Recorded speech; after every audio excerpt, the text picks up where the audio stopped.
Hello po sa inyong lahat, magandang araw. Ngayon po, ipag-usapan po natin kung paano mapagana yung wiper ng inyong sasakyan. Halimbawa, hindi gumagana yung wiper ng windshield nyo diyan sa harapan ng sasakyan. Ayan. Ito pong sasakyan na to ay Super Gandia, High A Super Gandia po.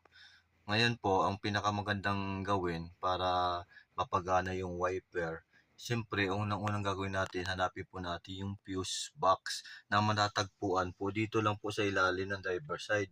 Yan, sa ilalim lang po, yan. So, dudukutin nyo lang po yung takip. Yung takip po niya, parang ano lang po siya, clip lang siya. So, gaganyan nyo lang po siya. Tapos, hilahin nyo lang. Makita nyo na agad yung mga fuse. May mga number po yan kung halimbawa wiper. Parang ganito, sample. Ito po yung pinakang-takip niya. Ayan. Ito po yung takip ng fuse box. So, makikita mo dito, hanapin nyo po yung number ng wiper ng yung sasakyan. Halimbawa, tulad nito, kung makipapansin nyo po, ang wiper po ay parang number 1 po siya. Ayun o, number 1.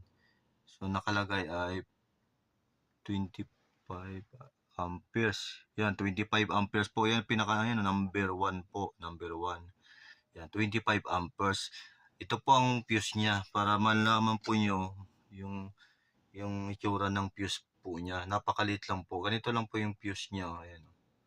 So kulay ano po ito, kulay puti, 25 amperes po ito. Papapansin nyo, 25 amperes. Ito po ang ilalagay nyo. So gagamit lang po kayo ng plies. So para madukot nyo ito, kasi medyo mahirap pagkakamay nyo lang eh. Medyo masakit sa kamay. Kailangan plies para mahila nyo na pag ganun. Tapos siyempre, pagka ikakapit nyo, itutulak nyo lang po. Plies ulit po ang gagamitin. Igaganyan lang po. Nandiyan lang po yung sa ilalim. Yan. Sample, halimbawa, number 1 po nandito. Ganun din po sa fuse box. Nasa ilalim po siya. Number 1 din po siya. May guide na po dito. May guide din po dun sa fuse box mismo. Ngayon, so hindi ko pa po maipakita kasi wala po tayong flashlight. Mas maganda po, gumamit na po kayo ng flashlight. Kung may extra kayong flashlight yan. Pwede rin sa cellphone. Sa ngayon, wala po tayong extra na cellphone. Kaya yun lang pong ano ko po sa inyo. Uh,